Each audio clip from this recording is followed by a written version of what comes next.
What's up, everybody? Welcome back to my channel. First of all, thank you so much for everybody who watched the last video regarding my brain health foods and just this conversation. It's so important to me. If you're new around here, I'm Stella, and this matters so much to me because my mom got Alzheimer's, and it was after she suffered strokes, and then a couple years later, full-on Alzheimer's. And I was caretaker for my mom for 7.5 years before she went to heaven about 9 weeks ago.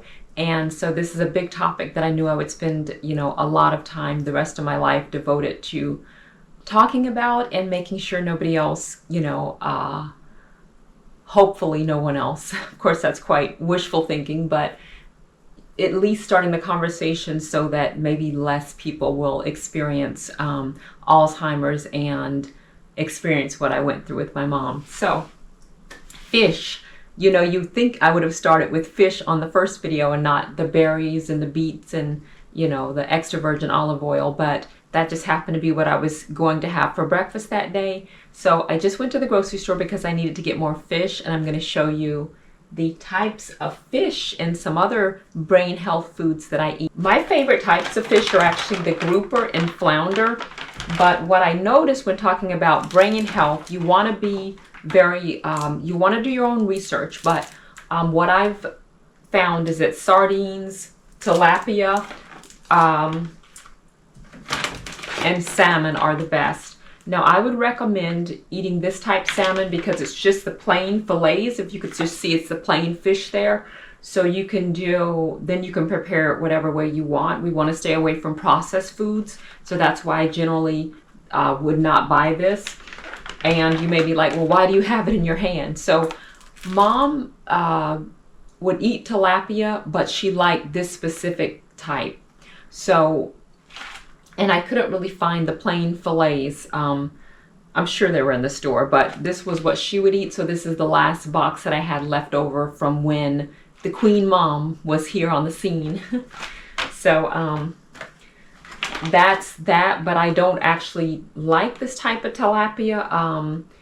So I won't be buying it again, like the prepackaged ones. It doesn't taste horrible, but I just have other favorites. Like I said, that I prefer other types of fish. So, but salmon, it's a very thick type, obviously. This is a great one. And then if you're like, well, this stuff is expensive because these are Publix brand, and some of these can be $13.99, $15.99 for 2 fillets. So I would say definitely go to the sardines or something like that for a much cheaper alternative. The other thing I would do, I do everything for myself, and I would also do with my mom, is mushrooms. Mushrooms have there's studies that show that these have a great effect on the brain health as well. So I always do mushrooms. I like to make them with my breakfast with eggs. And then I'll just, crumble up a few mushrooms. Of course, if you're a true chef, you would cut them up, but they are so easy to just crumble by hand. So I typically just rinse them off and then I'll just crumble them in with my eggs. And the last video I mentioned this as well, spinach. The green leafy vegetables are so important for brain health. And with supplements, with every supplement, of course, I'm not a doctor. This is just specifically what I do. You want to be careful. You want to look at side effects. You want to consider how everything you're taking makes you feel. B6, B12, that's 2 that I take for brain health. Very important for overall health as well. Those 2 vitamins have such great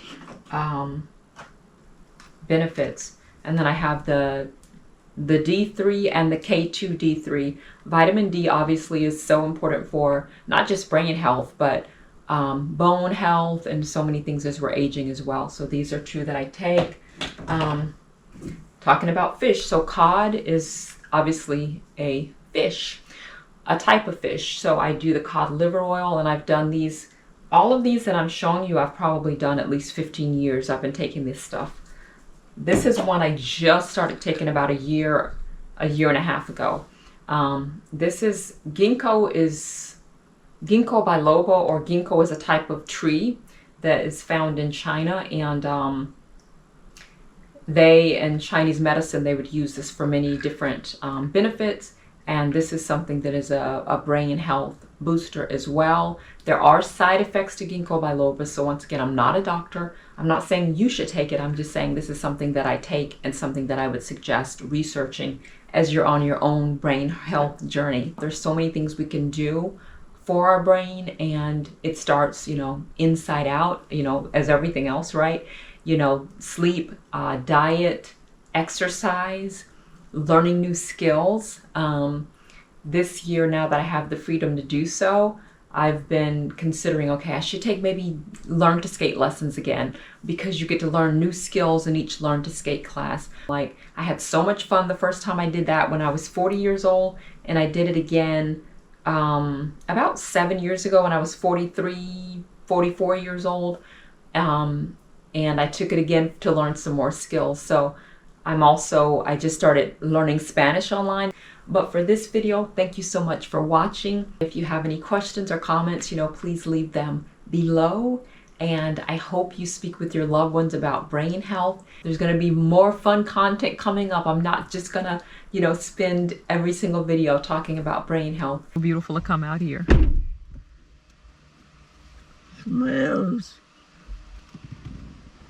Smell perfume out here. Yeah, it does smell perfumey out here. I agree.